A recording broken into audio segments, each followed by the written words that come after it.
आजच्या ठळक बातम्या। महाडमध्ये युवा सेनेच्या वतीने जोडे मारो आंदोलन। मांडवी एक्सप्रेस मधून पडून महिलेचा मृत्यू। आमदार किरण सामंत यांच्या गाव संपर्क दौऱ्याला प्रतिसाद। दापोली पंचायत समितीतर्फे तिरंगा रॅली। अवयवदान अभियानास ठाणे जिल्ह्यात मोठा प्रतिसाद।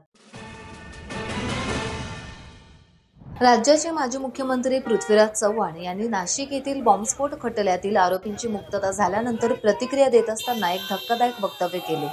त्यांनी भगवा आतंकवाद न म्हणता सनातन आणि आतंकवादी किंवा हिंदू आतंकवादी म्हणा असे उद्गार काढत त्यांनी एका टीव्ही चॅनलच्या मुलाखतीमध्ये बोलत असताना राज्यामध्ये झालेल्या अनेक घटनांचा दाखला दिला आहे। यावर आता शिवसेना आक्रमक झाली असून शिवसेना युवा सेनेच्या वतीने पृथ्वीराज चव्हाण यांचा निषेध करण्यात येतोय। आज रायगड जिल्ह्यातील शिवसेना युवा सेनेच्या वतीने महाडमध्ये पृथ्वीराज चव्हाण यांच्या प्रतिमेस जोडे मारत त्यांच्या विरोधात घोषणाबाजी करत आंदोलन करण्यात आले। यावेळी जिल्ह्यातील मोठ्या प्रमाणात युवा सैनिक त्यावेळेस उपस्थित होते।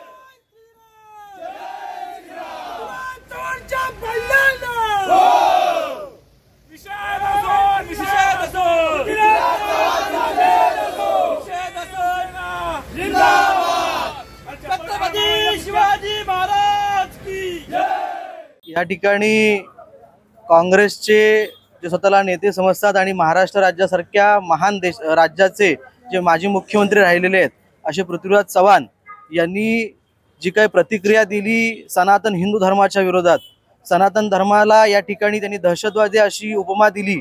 ती प्रथमतः या ठिकाणी संपूर्ण युवा सेनेच्या वतीनं हिंदू धर्माच्या वतीनं आम्ही त्यांचा जाहीर निषेध करतो।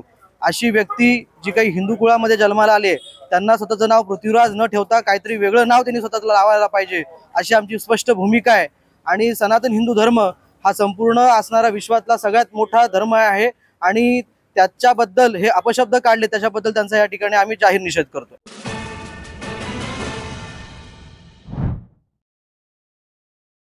काल रात्रीच्या सुमारास रत्नागिरीहून मुंबईकडे जाणाऱ्या मांडवी एक्सप्रेस मधून कोलाड ते रोहा दरम्यान एक महिला पडल्याची धक्कादायक घटना घडली।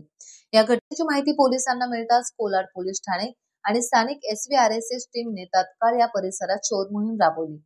कोलाड जवळील गोवे गावच्या हद्दीत या महिलेचा मृतदेह आढळून आला असून पोलिसांनी तो ताब्यात घेतलाय। या पुढील अधिक तपास कोलाड पोलीस आता करत आहेत। लांजा आणि राजापूर मतदारसंघाचे आमदार किरण सामंत यांनी ग्रामीण संपर्क दौऱ्याअंतर्गत गाव भेटी घेण्यास सुरुवात केली आहे। गावातील नागरिकांच्या समस्या समजून घेऊन त्यावर तात्काळ निर्णय घेण्याची प्रक्रिया राबवली जात आहे। गाव भेटीला प्रशासनाचे सर्व विभागातील अधिकारी आणि कर्मचारी यांची उपस्थिती लाभत आहे। लांजा पूर्व भागातील अनेक गावांना आमदार किरण सामंत यांनी भेटी दिल्या। माचाळ आणि पालू गावच्या भेटीदरम्यान मोठा प्रतिसाद त्यांना लाभला। लोकांचे प्रश्न तात्काळ सोडवण्यात आले। नुकताच लांजा शहरात जनता दरबार पार पडला। त्यानंतर आमदार सामंत यांनी गाव भेटी सुरू केल्या आहेत।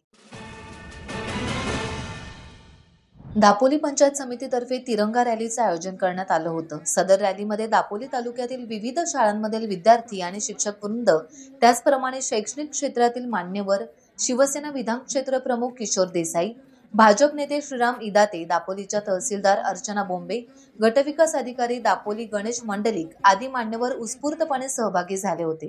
तिरंगा रॅलीची सुरुवात पंचायत समिती येथून करण्यात आली आणि तहसील कार्यालय येथे या रॅलीचा समारोप करण्यात आला। तिरंगा रॅलीमध्ये बँड पथक, देशभक्तीपर घोषवाक्य घेऊन विद्यार्थी सहभागी झाले होते। त्याचप्रमाणे देशभक्तीपर गीत आणि घोषणांचा गजर यावेळेस करण्यात आला।